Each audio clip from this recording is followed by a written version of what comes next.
ಅಲ್ಲಿ ಬೆಳೆ ಹಾನಿ ಆಗ್ಬಾರ್ದಂದ್ರೆ ಅಲ್ಲಿ ಮುಳ್ಳಿನ ಬೇಲೆ ಅವಶ್ಯಕ. ಇಲ್ಲಿ ಮನುಷ್ಯ ಹಾಳಾಗಬಾರ್ದಂದ್ರೆ ಇಲ್ಲಿ ಸಂಸ್ಕಾರ ಅವಶ್ಯಕ, ಇಲ್ಲಿ ಸಂಸ್ಕಾರದ ಶಾಲೆ ಅವಶ್ಯಕ. ಇನ್ನ ಹೊಲಕ್ಕೆ ನೀವು ಮುಳ್ಳಿನ ಬೇಲೆ ಹಾಕಿದಾಗ ದನ ಏನಾದ್ರೂ ಬಂದು ಮುಳ್ಳಿನ ಬೇಲೆ ನೋಡಿದ್ರ ಬಹುಶಃ ಇಲ್ಲ ನಾನು ಹೋಗ್ಬಾರ್ದು, ಅದಕ್ಕೆ ಮುಳ್ಳಿನ ಬೇಲೆ ಹಚ್ಚಾರ ಅಂತಂದು ದನ ಏನ್ ಮಾಡುತ್ತ ಆ ಮುಳ್ಳಿನ ಬೇಲೆ ನೋಡಿ ಹೋಗ್ಬಿಡುತ್ತೆ ಹಿಂದಕ್ಕೆ. ಆದ್ರೆ ಈ ಜನಗಳಿಗೆ ನೀವು ಅದನ್ನೇನು ಮಾಡಬೇಡ ಅಂತ ಚಾವೆ ಹಾಕಿದ್ರೆ ಅದನ್ನ ಮುರಿದು ಹೋಗೋ ಪೈಕಿ ಐತಿ ನಮ್ಮ ಜನ. ಹೌದಾ? ಎಷ್ಟೋ ಜನ ಗೇಟ್ ಮುರಿದು ಹೋಗ್ಯಾರ, ಗೇಟಿಗೆ ಬುದ್ಧಿ ಹೋಗ್ಯಾರ. ಇಲ್ಲೆಲ್ಲ ಟ್ರಾಫಿಕ್ ಅಲ್ಲಿಲ್ಲ ಅದಲ್ಲಿ ಅವೆಲ್ಲ ಬ್ಯಾರಿಕೇಡ್ ಅಂತ ಹಾಕಿರ್ತಾರೆ. ಇಲ್ಲಿ ಯಾರೋ ಅಡ್ಡಾಡಬಾರ್ದು, ಎಷ್ಟು ಜನ ಗುಡ್ಕೊಂಡು ಹೋಗಿರ್ತಾರೆ ಪೊಲೀಸ್ ಮಾತು ಕೇಳಾಗ. ಹೌದಾ? ಅದಕ್ಕೆ ಜನಗಳಿಗೆ ಬೇಕಪ್ಪ ಸಂಸ್ಕಾರ ಶಾಲೆ ಅಂತ ಬರೀತಾರೆ. ನೀವು ಮಕ್ಕಳಿಗೆ ಸಂಸ್ಕಾರ ಕೊಡುವಂಥವ್ರಾಗ ಎಷ್ಟು ವಿಚಿತ್ರ ಅಂದ್ರ ಆ ಪ್ರಾಣಿಗಳಿಗೆ ಇರ್ತಕ್ಕಂಥ ಬುದ್ಧಿ ಈ ಮನುಷ್ಯನಲ್ಲಿ ಇಲ್ಲ. ನೀವೆಲ್ಲ ಮನೆ ನಾಯಿ ಸಾಕಿದ್ರೆ ನಾಯಿ ಸಾಕೋರ್ ಕೈ ಐತಿರಿ ನೋಡೋಣ, ಯಾರ ಮನೆ ನಾಯಿ ಸಾಕಿರಿ? ಸಣ್ಣವ್ರಿಗೆ ಗೊತ್ತಿರ್ತವೆ, ದೊಡ್ಡವ್ರಿಗೆ ಗೊತ್ತಿರಲಿಲ್ಲ. ಹೌದು, ನಾಯಿ ಸಾಕಿರ್ತಾರ ಮನ್ಯಾಗ, ಕೈ ಇಳಿಸ್ರವ ಮತ್ತು ಆನೆ ನಿಂತಾವ. ಆನೆ ನಾಯಿ ಸಾಕಿರ್ತಾರ. ನಾಯಿ ಸಾಕದಂತ ಸಂದರ್ಭದೊಳಗೆ ನಾಯಿ ಸುಮ್ಮನೆ ಅನಾವಶ್ಯಕ ಒದರಿದ್ರ, ನಾಯಿ ಇನ್ನೊಬ್ರಿಗೆ ಏನಾರು ಕಚ್ಚಿದ್ರ ನೀವೇನು ಮಾಡ್ತೀರಿ? ನಾಯಿಗೆ ಬಡಿತೀರಲ್ಲ, ಏನಾರು ತಗೊಂಡು ಒಗಿತೀರಿ, ಬಡಿತೀರಿ. ಒಟ್ಟಾರೆಯಾಗಿ ಅದನ್ನು ಬಡಿಬೇಕಂತ ಬಡಿಯಂಗಿಲ್ಲ, ಅದು ಸುಮ್ಮನೆ ಏನಾರು ತಪ್ಪು ಮಾಡಿದಾಗ ಬಡ್ದು ಬಿಡ್ತೀರಿ. ಬಡದಂಥ ಸಂದರ್ಭದೊಳಗೆ ನಾಯಿ ಕಾಲಿಗೆ ಪೆಟ್ಟಿಗೆ ಬೀಳುತ್ತೆ. ಪೆಟ್ಟು ಬಿದ್ದಾಗ ಏನು ಮಾಡುತ್ತೆ ನಾಯಿ? ಅಲ್ಲಿ 1 ಸೆಕೆಂಡ್ ನಿಂದ್ರಂಗಿಲ್ಲ, ಓಡಿ ಹೋಗಿಬಿಡುತ್ತೆ. ಓಡಿ ಹೋಗಿ ದೂರ ಹೋಗಿಬಿಡುತ್ತೆ. ದೂರ ಹೋದ ಮೇಲೆ ಏನು ಮಾಡುತ್ತ ನಾಯಿ ಅಂದ್ರೆ 1 ತಾಸು ಆದ್ಮ್ಯಾಗ ಆ ಮನೆ ಹತ್ರ ಬರುತ್ತೆ. ಎಲ್ಲೋ ದೂರ ನಿಂತ್ಕೊಂಡು ನೋಡ್ತೀವಿ. ನೋಡಿದಾಗ ಅದರ ಮಾಲಕ ಏನಂತಾನಲ್ಲ, ಬಡ್ದಿರ್ತಾನಲ್ಲ, ಆ ಮಾಲಕನ ಸಿಟ್ಟು ಇಳಿದೈತೆ ಅಂತ ಪರೀಕ್ಷೆ ಮಾಡ್ತಾನೆ. ಒಂದು ಚೆನ್ನಾಗಿ ಇದನ್ನೆಲ್ಲ ಅನುಭವ ಮಾಡ್ಬೇಕು. ಸುಮ್ಮನೆ ನಾಯಿ ಸಾಕಿದೆ ಇನ್ನೊಂದು ಕ್ಯೂ ಬಿಡೋದು ಜೀವನ ಆಗ್ಬಾರ್ದು. ಜೀವನದೊಳಗೆ ಇದನ್ನೆಲ್ಲ ಅನುಭವಿಸ್ಬೇಕು. ಎಲ್ಲೋ ದೂರ ನಿಂತ್ಕೊಂಡು ನಾಯಿ ಗಮನಿಸುತ್ತ ತನ್ನ ಒಡೆಯನನ್ನ, ನಮ್ಮ ಒಡೆಯನನ್ನ ಬಡದಿದ್ದ, ಆದ್ರೆ ಅದನ್ನ ತಪ್ಪಿಗೆ ಬಡದಾನ ಒಂದ್ ಸ್ವಲ್ಪ ಸಿಟ್ಟು ಇಳಿದೈತೆ ಇಲ್ಲ ದೂರ ನಿಂತು ನೋಡ್ಕೊಂತಾನೆ ನಾಯಿ. ಸಿಟ್ಟು ಇಳಿದಿದ್ದ ಕರೆ ಆದ್ರೆ 1 ಹೆಜ್ಜೆ ಮುಂದಕ್ಕೆ ಬರ್ತಾನೆ. 1 ಹೆಜ್ಜೆ ಮುಂದಕ್ಕೆ ಬರ್ಕೊಂತ ಬರ್ತಾ ಇನ್ನೇನು ಅಮ್ಮ ಕುಂತ್ಕೊಳ್ರಿ, ಎಲ್ಲಿ ಜಾಗ ಇರುತ್ತಲ್ಲ ಅಲ್ಲಿ ಆರಾಮ್ ಕುಂತ್ಕೊಳ್ಳೋಂತ ಪ್ರಯತ್ನ. ಅವ್ರ ಜನ ಶಾಸ್ತ್ರಿ ಶುರುವಾದ ಬರ್ಬೇಕಂತ ಅವ್ರು ಅದಕ್ಕೆ ಸ್ವಲ್ಪ ಜಲ್ದಿ ಬರುವಂತ ಪ್ರಯತ್ನ ಮಾಡಿ ಆ ದೂರ ನಿಂತ್ಕೊಂಡು ಹೆಜ್ಜೆ ಹಾಕೊಂತ ಬರ್ತಾ ನಾನು ಒಡೆಯಾಗ ಸಿಟ್ಟು ಕಣ್ಣಾಗೈತೆ ಇಲ್ಲ ಅಂತ ನೋಡ್ಕೊಂತ ನಾಯಿ ಹಂಗ ಒಂದೊಂದು ಹೆಜ್ಜೆ ಮುಂದಕ್ಕೆ ಬಂದಾಗ ಒಡೆಯನನ್ನ ನೋಡ್ತಾ ಒಡೆಯ ಏನ ನಗ ಕತ್ತಿದ್ದಂದ್ರ ಒಡೆಯ ಸಮಾಧಾನ ಇದ್ರ ಮನಿ ಗೇಟಿನ ತನಕ ಬರ್ತ. ಮನಿ ಗೇಟಿನ ತನಕ ಬಂದಂತ ನಾಯಿ ವಿಚಾರ ಮಾಡ್ತಾ ನನ್ನ ಒಡೆಯ ಸಿಟ್ಟು ಇಳಿದೈತೆ ಅಂತ ಅಲ್ಲೇ ನಿಂದಿರ್ತ. ಬಾಲ ಅಳಿಗಾಡ್ಸೋದಿಲ್ಲ ನಾಯಿ, ಅಳಿಗಾಡ್ಸು ಅಂತ ನಿಂದಿರ್ತಾವ. ಅವಾಗ ಏನಾರ ಒಂದು ಮಾತು ಒಡೆಯ ಬಾ ಅಂತ ಚಿಟಿಗೆ ಹೊಡೆದ ಸಾಕು ಓಡಿ ಬಂದು ಅವ್ನು ತೊಡಿ ಮ್ಯಾಗ ಕುಂತು ಬಿಡೋದು. ನಾವು ನನ್ನ ಒಡೆಯ ಪೂರ ನನ್ನ ಮೇಲೆ ಪ್ರೀತಿ ಬಂದೈತಿ, ಸಿಟ್ಟು ಕಡಿಮೆ ಆಗೈತಿ ಅಂತ. ನನ್ನ ಒಡೆಯ ನಾನು ತಪ್ಪು ಮಾಡಿದ್ದಕ್ಕೆ ನಮ್ಮ ಒಡೆಯ ನನ್ನ ಬಡದಾನ, ಇನ್ಮೇಲೆ ನಾನು ಆ ತಪ್ಪು ಮಾಡಬಾರ್ದು, ಹೊಳ್ಳಿ ನಾನು ಸುಧಾರಣೆ ಆಗ್ಬೇಕಂತಂದು ನಾಯಿಗೆ ಗೊತ್ತೈತಿ. ಬಡಿಸ್ಕೊಂಡಿರ್ತಕ್ಕಂಥ ನಾಯಿ 1 ತಾಸು ಹೊರಗಡೆ ಹೋಗಿದ್ದ ನಾಯಿ ನನ್ನ ತಪ್ಪಿನ ಅರಿವಾಗೈತೆ ಅಂತಂದು ಆ ನಾಯಿ ಬಂದು ಒಡೆಯ ಹತ್ರ ಕುಂತ್ಕೊಳ್ಳುತ್ತಾ ಅದರ ಜಾಗದೊಳಗೆ ನಿಮ್ಮ ಮಕ್ಕಳಿಗೆ 1 ಏಕ ಬಡೀಲಿ ನೀವು ತಪ್ಪು ಮಾಡಿದಾಗ. ಅವತ್ತೇನಾದ್ರು ಮನೆ ಬಿಟ್ಟು ಹೋಗಿದ್ದಾರೆ ಆದ್ರೆ ಸತ್ರು ಮನೆಗೆ ಬರಂಗಿಲ್ಲ ನಮ್ಮ ಮಕ್ಕಳು ಇವತ್ತಿನ ಜನ. ಹೌದಲ್ಲ? ನಮ್ಮಪ್ಪ ಬಡದಾನ, ನಮ್ಮವ್ ಹಂಗಂದಾಳ, ಹಿಂಗ್ ಮಾಡ್ಯಾರ ಅಂತಂದು ಇರೋ ಸುದ್ದಿ ಹೇಳ್ಕೊಂತ ಮನುಷ್ಯ ಹೊಕ್ಕ. ಅದಕ್ಕೆ ಇರ್ತಕ್ಕಂಥ ಸಂಸ್ಕಾರ ಅದಕ್ಕೆ ಗೊತ್ತೈತಿ ನನ್ನ ತಪ್ಪಾಗಿದ್ದೆ ಅದಕ್ಕೆ ಬಡದಾರ ಅಂತಂದು ಇವು ನಮ್ಮ ವಾದ ಮಾಡು ಹುಟ್ಟಿಬಿಟ್ಟಾಗ ತಂತ್ರದಲ್ಲಿ ಏನು ತಪ್ಪಾಗಿತ್ತು ನಂದು ಅಂತ. ಹೌದಲ್ಲ? ಈ ಸಂಸ್ಕಾರ ಮಕ್ಕಳಿಗೆ ಕೊಡ್ರಿ. ಆ ಮೂಕ ಪ್ರಾಣಿಗಳಿಗೆ ಇರ್ತಕ್ಕಂಥ ಸಂಸ್ಕಾರ ಈ ಮನುಷ್ಯನಲ್ಲಿ ಕೊರತೆ ಆಗ್ತಾ ಇದೆ. ಹಾಗಾಗಿ ಆ ಸಂಸ್ಕಾರವನ್ನ ನೀವು ಕೊಟ್ಟಾಗ ಮಾತ್ರ ಬದುಕು ಹಸನಾಗತ್ತ ಅನ್ನೋದನ್ನು ನೀವೆಲ್ಲ ತಿಳ್ಕೊಳ್ಬೇಕು. ಒಂದು ಊರೊಳಗ ಒಬ್ಬ ತಂದೆ, ಏನು ಈ ಅಧ್ಯಾತ್ಮ ಪ್ರವಚನದ ವಿಶೇಷತೆ ಅನ್ನೋದನ್ನು ಹೇಳ್ತೀನಿ. ಒಂದು ಊರೊಳಗ ಒಬ್ಬ ತಂದೆ, ಆ ತಂದೆ ವಿಚಾರ ಮಾಡಿದ 3 ಜನ ಮಕ್ಕಳನ್ನ ಪರೀಕ್ಷೆ ಮಾಡಬೇಕು ಅಂತ. ಪರೀಕ್ಷೆ ಮಾಡಬೇಕು ಅಂತಂದು 3 ಜನ ಮಕ್ಕಳಿಗೆ ಒಂದು ಚಲೋ ಕುಟೀರವನ್ನ ಕಟ್ಟಿಕೊಟ್ಟ. ಹೊಲದೊಳಗ ಕುಟೀರವನ್ನ ಕಟ್ಟಿ ಗುಡಿಸ್ಲಾ ಅಂತ ಕರಿತೀರಿ ನೀವೆಲ್ಲ. ಗುಡಿಸ್ಲಾ ಕಟ್ಟಿ ಕೊಟ್ಟು ಈ 3 ಜನಕ್ಕ ಮಕ್ಕಳಿಗೆ ಒಂದೊಂದು ಗುಡಿಸ್ಲಾ ಕೊಟ್ಟು 1 ತಿಂಗಳಾದ್ಮೇಲೆ ನಿಮ್ಮನ್ನ ನಾವು ಮಾತಾಡಿಸ್ತೀನಿ ಅಂತ ತಂದೆ. ಒಂದು ತಿಂಗಳ ಅನ್ನುವಷ್ಟರೊಳಗಾಗನೆ ಒಂದನೇ ಗುಡಿಸಲದೊಳಗ ಒಂದನೇ ಮಗ ಹೊಲದೊಳಗಿರ್ತಕ್ಕಂಥ ನೆಲ್ಲು ಹುಲ್ಲು ಆ ಸೊಪ್ಪಿ ದಂಟಗಳನ್ನು ತುಂಬಿದ್ದ. ಎರಡನೇ ಮಗ ಆ ಗುಡಿಸಲದೊಳಗೆ ಕಸ ಕಡ್ಡಿಯನ್ನು ಹಾಕಿದ್ದ. ಮೂರನೇ ಮಗ ಆ ಗುಡಿಸಲದೊಳಗೆ ಒಂದು ದೇವರ ಗುಡ್ಡ ಇಟ್ಟಿದ್ದ, ಒಂದು ದೀಪ ಹಚ್ಚಿದ್ದ, ಪ್ರತಿನಿತ್ಯ ಕಸ ಹೊಡಿತಿದ್ದ, ಒಂದೆರಡು ಉದಿನ ಕಡ್ಡಿ ಹಚ್ಚಿದ್ದ. ಒಂದು ತಿಂಗಳಾತು. ಈ 3 ಜನ ಮಕ್ಕಳೊಳಗೆ ಯಾರು ಬಹಳ ಹುಷಾರದಾರ ಅಂತಂದು ಅಪ್ಪ ಪರೀಕ್ಷೆ ಮಾಡ್ಬೇಕಂತ ಹೊಲಕ್ಕೆ ಹೋದಾಗ ನೋಡ್ತಾನ ಅಲ್ಲಿ ಒಂದನೇ ಮಗ ಏನ್ ಮಾಡ್ಯಾನ, ಗುಡಿಸಲದೊಳಗ ಏನ್ ಮಾಡಿದ್ದ, ಹುಲ್ಲು ಹಾಕಿದ್ದ. ಹುಲ್ಲು ನೆಲ್ಲು ಎಲ್ಲ ಬಣಿವೆ ಅಂತ ಕರಿತೀವಿ. ಅದನ್ನ ಕೇಳಿದ ಅಪ್ಪ, ಯಾಕೋ ಹುಲ್ಲು ಹಾಕಿಲ್ಲ? ಏನಿಲ್ಲಪ್ಪ, ಮಳಿ ಬಳಿ ಬಂದ್ರೆ ಒಂದಿಷ್ಟು ಚಾಟಿನೊಳಗೆ ಹುಲ್ಲು ಇರಲಿ ಅನ್ನೋ ಉದ್ದೇಶಕ್ಕೆ ಈ ಗುಡಿಸಲದೊಳಗೆ ಒಂದಿಷ್ಟು ಹುಲ್ಲು ಇಡೋ ವ್ಯವಸ್ಥೆ ಮಾಡಿದ್ದಾನೆ. ಎರಡನೇ ಮಗನ ಹತ್ರ ಹೋಗ್ತಾನೆ ಗುಡಿಸಲ ಹತ್ರ. ಎರಡನೇ ಮಗ ಏನಿಟ್ಟಾನ ಗುಡಿಸಿದಾಗ ಕಸ ಹಾಕ್ಯಾನ. ಅದನ್ನ ಪ್ರಶ್ನೆ ಮಾಡ್ತಾನೆ, ಕಸ ತುಂಬಿಬಿಟ್ಟಿ ಅಲ್ಲೋ ನೀನು ಅಂದಾಗ ಅವಾಗ ಅವ ಹೇಳ್ತಾನಂತ, ಏನಿಲ್ಲಪ್ಪ, ಗ್ರಾಮ ಪಂಚಾಯತ್ ಅವ್ರು ಕಸ ಹಾಕಕ್ಕೆ ಒಂದು ಜಾಗ ಬೇಕು, ತಿಂಗಳಿಗೆ ಇಷ್ಟು ರೊಕ್ಕ ಕೊಡ್ತೀವಿ ಅಂತ ಹೇಳಿದ್ರು, ಅದಕ್ಕೆ ಅವ್ರಿಗೆ ಈ ಜಾಗ ಕೊಟ್ಟು ನಾನು ತಿಂಗಳ ದುಡ್ಡು ಇಸ್ಕೊಂತ ನನ್ನ ಜೀವನ ನಡೆಸೀನಿ ಅಂತ. ಮೂರನೇ ವ್ಯಕ್ತಿ ಹತ್ರ ಹೋದ, ಮೂರನೇ ಮಗನ ಹತ್ರ. ಅವ ಏನ್ ಮಾಡಿದ್ದ, ಒಂದು ಚಲೋ ಫೋಟೋ ಇಟ್ಟಿದ್ದ, ದೇವರು ಕಸ ಹೊಡಿತಿದ್ದ, ಉದಿನ ಗಡ್ಡೆ ಬೆಳಗ್ಗೆ ದೀಪ ಹಚ್ಚಿ ಪ್ರತಿನಿತ್ಯ ಮುಂಜಾನೆ ಸಂಜೆ ನಮಸ್ಕಾರ ಮಾಡ್ತಿದ್ದ. ಅಪ್ಪಗ ಬಹಳ ಖುಷಿ ಆಗ್ಬಿಡ್ತಿದ್ದನೆಲ್ಲ ನೋಡಿ. ಒಂದನೇ ಮಗ ಹುಲ್ಲು ಹಾಕ್ಯಾನ, ಎರಡನೇ ಮಗ ದುಡ್ಡಿಗಾಗಿ ತನ್ನ ಗುಡಿಸಲ ವೇಸ್ಟ್ ಮಾಡ್ಯಾನ, ದುಡ್ಡಿನ ಆಸೆಗಾಗಿ. ಮೂರನೇ ಮಗ ಅದ್ರೊಳಗೆ ದೀಪ ಇಟ್ಟು ಬೆಳಗಿ ಅಲ್ಲಿ ಪರಮಾತ್ಮನ ನೆಲೆ ನಿಲ್ಲುವ ಹಾಗೆ ಮಾಡ್ಯಾನ.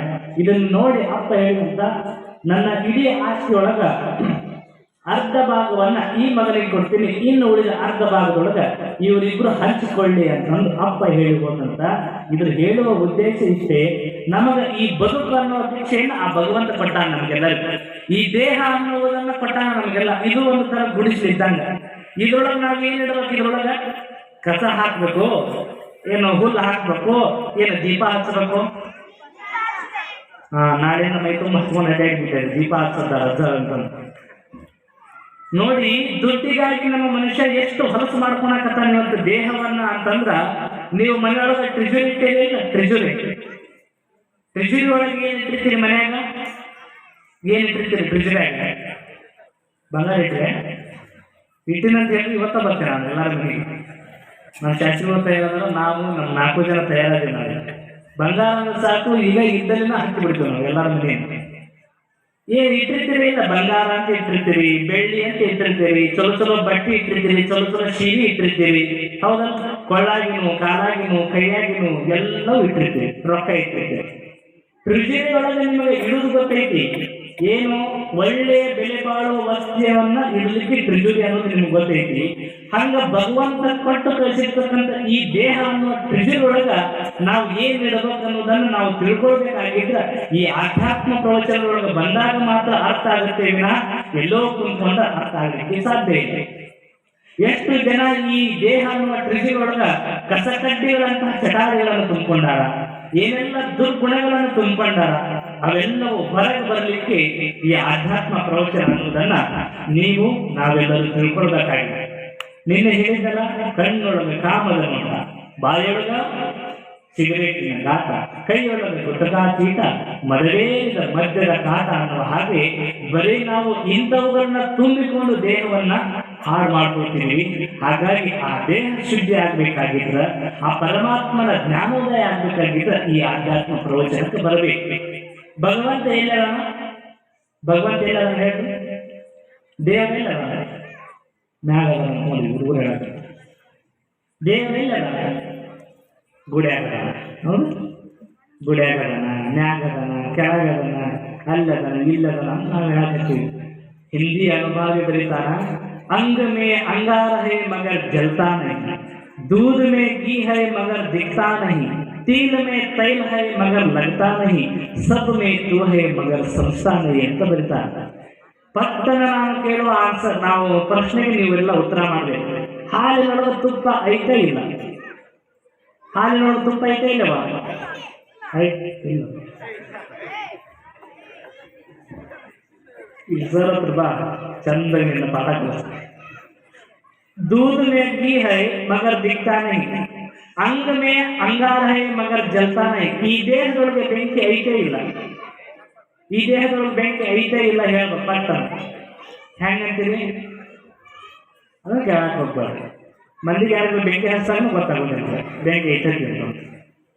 ಎಲ್ಲರ ಕೈ ಅದಾವಲ್ಲ, ಎರಡು ಕೈ ಜೋರು ಉಜ್ಜಿರಿ ಏನಾಗುತ್ತೆ ನೋಡ್ರಿ. ಎಲ್ಲರ ಕೈ ಜೋರು ಉಜ್ಜಿದಾಗ ಬೆಂಕಿ ಬರ್ತಿಲ್ಲ. ಈ ಮುಂಜಾನೆ ತೂಟಿ ಈ ಕೆಲಸ ಮಾಡ್ಕೊಂಡು ನಮ್ಮಲ್ಲಿ ಚಳಿಗಾಲದಾಗ ಎದ್ದು ಸ್ವೆಟರ್ ಹಾಕೊಂಡು ಉಣ್ಣಿ ಡಬ್ಬಿ ಹಾಕೊಂಡು ಎಲ್ಲಾರ ಹಾಲು ಪಾಲು ತರಕ್ ಹೋಗ್ತಿರ್ತಾರೆ ಡೈರಿಗೆ. ಅವ್ರು ನೋಡ್ಬೇಕು ಕೈಯಾಗ ಒಂದು ಕೆಟ್ಲೆ ಹಾಕೊಂಡಿರ್ತಾರೆ, ಹಾಕೊಂಡು ಹಿಂಗೆ ಹಿಂಗೆ ಮಾಡ್ಕೊಂಡು ಹೋಗ್ತಿರ್ತಾರೆ ಮನೆ. ಅಂದ್ರೆ ಹೌದಾ, ದೇಹದೊಳಗೆ ಬೆಂಕಿ ಐತಿ. ಅಂಗ ಮೇ ಅಂಗಾರ ಹೈ ಮಗರ್ ಜಲ್ತಾ ನಹಿ. ಈ ದೇಹದೊಳಗೆ ಬೆಂಕಿ ಐತಿ, ಅದು ಸುಡಂಗಿಲ್ಲ. ಅದು ಅದರ ಗೋಚರ ಆಗ್ಬೇಕಂದ್ರೆ ನಮ್ಗೆ ಅಲ್ಲೊಂದು ಕ್ರಿಯೆ ಆಗ್ಬೇಕು, ಅಂದಾಗ ನಮ್ಗೆ ಅದರ ಅರಿವು ಬರುತ್ತೆ. ದೂಧ ಮೇ ಘೀ ಹೈ ಮಗರ್ ದಿಕ್ತಾ ನಹಿ. ಹಾಲಿನೊಳಗೆ ತುಪ್ಪ ಐತಿ, ಅದಕ್ಕೆ ಗೊತ್ತಾಗ್ಬೇಕಂದ್ರೆ ಏನ್ ಮಾಡ್ಬೇಕು ನಾವು? ಹಾಲು ಕಾಯಿಸ್ಬೇಕು. ಏನ್ ಮಾಡ್ಬೇಕು? ಅದಕ್ಕೆ ಹೆಪ್ಪ ಹಾಕ್ಬೇಕು. ಅದೇನಾಗುತ್ತೆ ಮುಂದ? ಮೊಸರನ್ನ, ಮಜ್ಜಿಗೆನ, ಬೆಣ್ಣಿನ ಕಾಸಿದ್ರೆ ತುಪ್ಪ ಆಗುತ್ತೆ. ಇಷ್ಟೆಲ್ಲ ಕ್ರಿಯೆಗಳಾದಾಗ ನಮ್ಗೆ ಸಿಗುತ್ತೆ ನೋಡಿ. ಹಾಲು ನೋಡಿದ್ರೆ ಮನುಷ್ಯ ಅಂದ್ರೆ ನಮ್ಗೆ ತುಪ್ಪ ಇಲ್ಲ ಅಂತ, ಅಲ್ಲೊಂದು ಕ್ರಿಯೆ ಆಗ್ಬೇಕು. ಅದ್ರ ದೂಧ ಮೇ ಘೀ ಹೈ ಮಗರ್ ದಿಕ್ತಾನೆ, ಅಲ್ಲಿ ಕ್ರಿಯೆ ಆದಾಗ ಅದರೊಳಗಿರ್ತಕ್ಕಂಥ ತುಪ್ಪ ನಮಗೆ ಸಿಗುತ್ತೆ. ಇನ್ನ ತೀಲ ಮೇ ತೈಲ ಹೈ ಮಗರ್ ಲಗ್ತಾನೆ. ಎಳ್ಳಿನೊಳಗೆ ಎಣ್ಣೆ ಐತೇ ಇಲ್ಲ, ಎಳ್ಳು ಐತಲ್ಲ, ಅದು ಸಿಗ್ಬೇಕಂದ್ರೆ ಏನ್ ಮಾಡ್ಬೇಕು ನಾವು? ಅದು ಸಿಗ್ಬೇಕಂದ್ರೆ ಏನ್ ಮಾಡ್ಬೇಕು? ಗಾಣಕ್ಕಂತ ಹಾಕಿಸ್ಬೇಕು. ಈಗೆಲ್ಲ ಫ್ಯಾಕ್ಟ್ರಿ ಬಂದ್ಬಿಟ್ಟವು, ಎಣ್ಣೆ ಫ್ಯಾಕ್ಟ್ರಿ, ಅದಕ್ಕಂತ ಹಾಕ್ಬೇಕು. ಹಾಕಿದಾಗ ಅದು ಎಲ್ಲ ಸರಿಯಾಗಿ ಅರಿದು ನಮಗೆ ಎಣ್ಣೆ ಕೊಡುತ್ತಾರೆ. ಇಲ್ಮೇ ತೈಲ ಹೈ ಮಗರ್ ಲಗ್ತಾನೆ. ಇವೆಲ್ಲವೂ ಪ್ರತಿಯೊಂದು ನಮ್ಗ ಕಣ್ಣಿಗೆ ಕಾಣಬೇಕು, ನಮಗೆ ಕೈಯಾಗಿ ಸಿಗಬೇಕಂದ್ರ ಅಲ್ಲೊಂದು ಕ್ರಿಯೆ ಆಗ್ಬೇಕಾಗತ್ತ, ಒಂದು ಸಂಸ್ಕಾರ ಆಗ್ಬೇಕಾಗತ್ತ. ಅಂದಾಗ ಮಾತ್ರ ಅವು ಹೆಂಗ ನಮ್ಮ ಕೈಯೊಳಗೆ ಸಿಗ್ತಾವು. ಹಂಗ ಸಬ್ ಮೇ ತೂ ಹೇ ಮಗರ್ ಸಂಸಾರ ಅನ್ನೋ ಹಾಗೆ ಎಲ್ಲರೊಳಗೂ ಪರಮಾತ್ಮ ಅದಾನ, ಎಲ್ಲ ಹೃದಯದೊಳಗೂ ಪರಮಾತ್ಮ ಅದಾನ. ಸಬ್ ಮೇ ತೂ ಹೇ ಮಗರ್ ಸಂಸಾರ, ಎಲ್ಲರೊಳಗೂ ಆ ಪರಮಾತ್ಮನದನ. ಆ ಪರಮಾತ್ಮನ ದರ್ಶನ ಆಗ್ಬೇಕಾಗಿದ್ರ ಆಧ್ಯಾತ್ಮ ಪ್ರವಚನಕ್ಕೆ ಬಂದ್ರೆ ಆ ಭಗವಂತನ ದರ್ಶನ ಆಗೇ ಇರ್ತದೆ ಅನ್ನೋದನ್ನ ನೀವೆಲ್ಲ ಮನಗಾಡಬೇಕು. ಅದಕ್ಕಾಗಿಯೇ ಈ ಆಧ್ಯಾತ್ಮ ಪ್ರವಚನ ಅನ್ನೋದನ್ನ ನೀವೆಲ್ಲ ತಿಳ್ಕೊಳ್ಬೇಕು. ಮನುಷ್ಯನ ಬದುಕು ಸಾರ್ಥಕ ಆಗ್ಬೇಕಾಗಿದ್ರೆ ಒಂದಿಷ್ಟು ಭಗವಂತನ ಸ್ಮರಣೆಯನ್ನು ಮಾಡೋದು ಕಲಿಬೇಕು ನಾವೆಲ್ಲ. ಯಾಕಂದ್ರ ಇಷ್ಟೆಲ್ಲ ಕೊಟ್ಟಾನು ಭಗವಂತ ನಮಗೆಲ್ಲ, ಆದ್ರೂ ನಾವು ಭಗವಂತನನ್ನ ಬರೆಯೋದು ಬಿಟ್ಟಿಲ್ಲ. ಏನಾದ್ರು ಒಂದಿಷ್ಟು ಕಷ್ಟ ಬರಲಿ ಜೀವನದೊಳಗ ಎಲ್ಲರ ಬೇಗಗಳನ್ನ ತೆಗೆದುಕೊಂಡು ಭಗವಂತನನ್ನ ಬೈಯುವುದು ನಮ್ಮಲ್ಲಿ. ಹೌದಲ್ಲ? ಭಗವಂತನ ನಮ್ಮ ಮೇಲೆ ಕರುಣೆನೇ ಇಲ್ಲ, ನಮ್ಮ ಮನೆತನದ ಮೇಲೆ ಪ್ರೀತಿನೇ ಇಲ್ಲ. ಹೌದಲ್ಲ? ಒಂದಿಷ್ಟು ಕಷ್ಟ ಬಂದಿರುತ್ತೆ ಅಷ್ಟೇ, ಬೈಯುವುದೇ ಹಂಗೆ ಜೀವನ ಪೂರ್ತಿ ಬೈಯುವುದು ಭಗವಂತನನ್ನ. ಯಾಕೋತಮ್ಮ ಬೈಯುವುದಲ್ಲ. ಒಂದು ನೆನಪಿಟ್ಕೊಳ್ರಿ, ನಿಮ್ಮೊಳಗೆ ನೀವು ಪ್ರಶ್ನೆ ಹಾಕೊಳ್ರಿ. ಭಗವಂತ ನೋಡಾಕ 2 ಕಣ್ಣು ಕೊಟ್ಟಾನ, ಕೆಲಸ ಮಾಡಾಕ 2 ಕೈ ಕೊಟ್ಟಾನ, ಅಡ್ಡಾಡಕ್ಕೆ 2 ಕಾಲು ಕೊಟ್ಟಾನ, ಹೊಟ್ಟಿ ಕೊಟ್ಟಾನ, ಕೇಳಾಕ ಕಿವಿ ಕೊಟ್ಟಾನ, ಚಲೋ ಚಲೋ ಮಾತಾಡಕ್ ಬಾಯಿ ಕೊಟ್ಟಾನ. ನಿಮ್ಮಷ್ಟಕ್ಕೆ ನೀವು ಪ್ರಶ್ನೆ ಹಾಕೊಳ್ರಿ, ನಾವು ಭಗವಂತನಿಗೆ ಏನು ಕೊಡ್ತೀವಿ? ಇಷ್ಟೆಲ್ಲ ಕೊಟ್ಟಾನಲ್ಲ ಭಗವಂತ, ನಾವು ಅವನಿಗೆ ಏನು ಕೊಡ್ತೀವಿ ಅಂತ ನಮ್ಮಷ್ಟಕ್ಕೆ ನಾವು ಪ್ರಶ್ನೆ ಹಾಕೋಬೇಕಲ್ಲ. ಆದ್ರ ಇಷ್ಟೆಲ್ಲ ಕೊಟ್ಟಿರ್ತಕ್ಕಂಥ ಭಗವಂತ ಹೇಳ್ತಾನಂತ, ಇಷ್ಟೆಲ್ಲ ತೆಗೆದುಕೊಂಡು ಮನುಷ್ಯ ನೀನು, ಆದ್ರ ನೀನು ನನಗೇನು ಕೊಡೋದು ಬೇಕಾಗಿಲ್ಲ. ನೀನು ಬಂಗಾರ ಕೊಡು, ಬೆಳ್ಳಿ ಕೊಡು, ರೊಕ್ಕ ಕೊಡೋದು ನಾನು ಬೇಡಂಗಿಲ್ಲ. ನಿನ್ನ ಪವಿತ್ರವಾಗಿರ್ತಕ್ಕಂಥ ಹೃದಯಗಳು ಒಳ್ಳೆಯ ಭಕ್ತಿಯನ್ನ ಪಡೆದುಕೊಡು, ನಾನಿಷ್ಟು ಕೊಟ್ಟಿದ್ದಕ್ಕೂ ಸಾರ್ಥಕ ಅಂತಾನಂತ ಭಗವಂತ. ಹಾಗಾಗಿ ಒಂದಿಷ್ಟು ಪ್ರಶ್ನೆ ಹಾಕೋದನ್ನು ಕಲಿಬೇಕಾಗಿಲ್ಲ. ಇಷ್ಟು ಕೊಟ್ಟಾಗ ಭಗವಂತ ಒಂದರ ದಿನ ಅವನಿಗೆ ಉದಿನ ಕಡ್ಡಿ ಹಚ್ಚಿವೆ. ಅವನು ಹಚ್ಚಿರ್ತೀವಿ, ಹಡ್ಡಿ ಗಡ್ಡಿ ಅಂತವೆ ಅದು ಉದಿನ ಕಡ್ಡಿ. ಹೇಳಿದಲ್ವೇನೆ 1 ಲಕ್ಷ ರೂಪಾಯಿ ಬಂಪಾದ ಮುಂದೇನ 1 ಲಕ್ಷ ರೂಪಾಯಿ ಬಂಪಾದ ಹೇಳಿನೇ ಇಲ್ಲ. ಹೇಳಿದ್ರಿಂದ ಈ ಕಡೆ ಕೇಳಿ ಈ ಕಡೆ ಹಾಯಿಸಿ ಊರು ಬಿಟ್ಬಿಟ್ಟೆ. ಹೇಳಿದಲ್ಲ ದೇವಿ ಗುಡಿಗೆ ಹೋಗಿ ಬೀಳಿದ ನಾಮ ದೇವಿ ಜಗನ್ಮಾತೆ 1 ಲಕ್ಷ ರೂಪಾಯಿ ಬಂಪಾದ ಹಚ್ಚಿದ್ರ 1 ತಿಂಗಳ ಮೇಲೆ ಒಂದು ಜಂಪ ಹೊಲಿಸಿನಂತ ನೆನಪಿಟ್ಟು ಹೋಗ್ಬೇಕು ಅವನ್ನೆಲ್ಲ ನಮ್ಮಂತ ಹಿಂಗ. ಹಾಗಾಗಿ ಭಗವಂತ ಸ್ಮರಿಸುವಂತ ಪ್ರಯತ್ನವನ್ನ ಮಾಡಬೇಕು.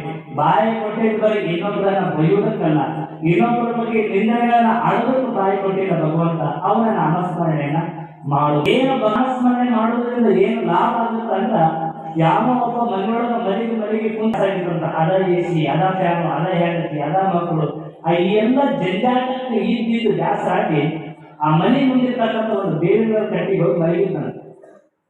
ಮಲಗಿದ್ದ ಮನೆಯೊಳಗಿದ್ದರಿಂದ ಕಾಟ್ ಜಾಸ್ತಿ ಆಗೈತೆ ಅಂತಂದು ಹೊರಗಿರ್ತಕ್ಕಂಥ ಕಟ್ಟಿನ ಮಕ್ಕೊಂಡಾಗ ಆ ಗಿಡದೊಳಗ ನೂರಾರು ಪಕ್ಷಿಗಳು ಕುಂತ್ಕೊಂಡಿದ್ದವು.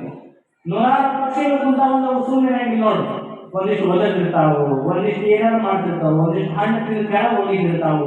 ಹಿಂಗ ಅಲ್ಲಿ ಕಳೆದ ಶುರು ಮಾಡಿರ್ತಾವ, ಅಲ್ಲಿ ಕಿರ್ಚಾಟ ಪಕ್ಷಿಗಳು.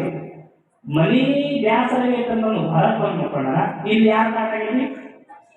ಪಕ್ಷಿಗಳ ಕಾಟ ಆಗೈತಿ. ಆ ಮನುಷ್ಯ ವಿಚಾರ ಮಾಡಿದ, ಮನೆಯೊಳಗೆ ಹೆಂಡತಿ ಮಕ್ಕಳು ಅತ್ತಿ ಸಸ್ಯ ಕಿರಿಕಿರಾಗೈತಂದ್ರೆ ಇಲ್ಲಿ ಬಂದು ಮಕ್ಕೊಂಡು ಇಲ್ಲೂ ಸಮಾಧಾನ ಇಲ್ಲಲ್ಲ, ಇಲ್ಲಿ ಪಕ್ಷಿಗಳ ಕಾಟ ಆಗೈತೆ ಅಂತಂದು ಮಕ್ಕೊಂಡಿರ್ತಕ್ಕಂಥ ವ್ಯಕ್ತಿ ಎದ್ದು ಒಂದು ಕಲ್ಲನ್ನು ತೆಗೆದು ಒಂದು ಗಿಡದಿಂದ ಜೋರಾಗಿ ಹೋಗಿದ ಪಕ್ಷಿಗಳಲ್ಲಿ ಏನಾಗ್ತಾವ? ಹಾಗಾಗಲ್ಲ. ನೂರಾರು ಪಕ್ಷಿಗಳು ತುಂಬವು. ಒಂದು ಕಲ್ಲು ಹೋದ, ಎಲ್ಲ ಪಕ್ಷಿಗಳ ಹಾರಿ ಹೋದು ಆರಾಮ ಮಲ್ಕೊಂಡು ನಿದ್ದೆ ಹೊಡೆದ. ನೋಡಿ, ಅಲ್ಲಿ ಆನಂದ ಸಿಕ್ತು. ಅಷ್ಟು ನೂರಾರು ಪಕ್ಷಿಗಳು ಹಾರಿ ಹೋಗ್ಬೇಕಂದ್ರೆ ಏನ್ ಮಾಡಿದ ಹುಡುಗ? ಎಷ್ಟು ಕಲ್ಲು ಹೋದ? ಒಂದೇ ಕಲ್ಲು ಹೋಗದ 100 ಪಕ್ಷಿಗಳ ಹಾರುವುದು ನೆಮ್ಮದಿಯ ನಿದ್ದೆ ಅವನಿಗಾತು. ಹಂಗ ನಮ್ಮೊಳಗ ಅರಿಷಡ್ವರ್ಗಾದಿಗಳು ಅನ್ನುವ ಕಾಮ, ಕ್ರೋಧ, ಲೋಭ, ಮೋಹ, ಮದಮತ್ಸರಾದಿಗಳು, ಅಷ್ಟ ಮದಗಳು, ಸಪ್ತ ವ್ಯಸನಗಳು ಅನ್ನುವಂತಹ ಪಕ್ಷಿಗಳು, ಪಾಪದ ಪಕ್ಷಿಗಳು ನಮ್ಮೊಳಗೆ ಮನೆ ಮಾಡಿಬಿಟ್ಟವು. ಹಾಗಾದ್ರೆ ಈ ಪಕ್ಷಿ ಹಾರಬೇಕ ಒಂದ್ ಕಲ್ಲು ಹೋಗಿಬೇಕೆಂದು ಒಳಗಂತ ನೀವು ನನ್ನ ಪ್ರಶ್ನೆ ಮಾಡಿದ್ರ, ಆಗ ಅಲ್ಲಿ ಹೆಂಗ 100 ಪಕ್ಷಿ ಹಾರಿ ಹೋಗಕ ಒಂದು ಕಲ್ಲನ್ನ ಆ ಹುಡುಗ ಹೋಗದ, ಹಂಗ ನಮ್ಮೊಳಗಿರ್ತಕ್ಕಂಥ ಪಾಪದ ಪಕ್ಷಿಗಳು ಹಾರಿ ಹೋಗ್ಬೇಕಾಗಿತ್ತಂದ್ರ ಕೊಟ್ಟೂರೇಶ ಕುಮಾರೇಶ ಎನ್ನುವ ಭಗವಂತನ ನಾಮಸ್ಮರಣೆ ಎನ್ನುವ ಒಂದು ಕಲ್ಲನ್ನು ಹೋಗದ ನಮ್ಮೊಳಗಿರ್ತಕ್ಕಂಥ ಪಾಪದ ಪಕ್ಷಿಗಳು ಹಾರಿ ಹೋಗಿ ನಾವೆಲ್ಲರೂ ಪುಣ್ಯಾತ್ಮರಾಗ್ತೀವಿ ಅನ್ನೋದನ್ನ ನೀವೆಲ್ಲ ತಿಳಿಸಿದ್ದೀವಿ. ಶಿವ ಶಿವ ಸಾಕು ಭಕ್ತಿಯ ಶಿವನಿನ್ನಾಳಾಗಿರುತ್ತಿಹನು.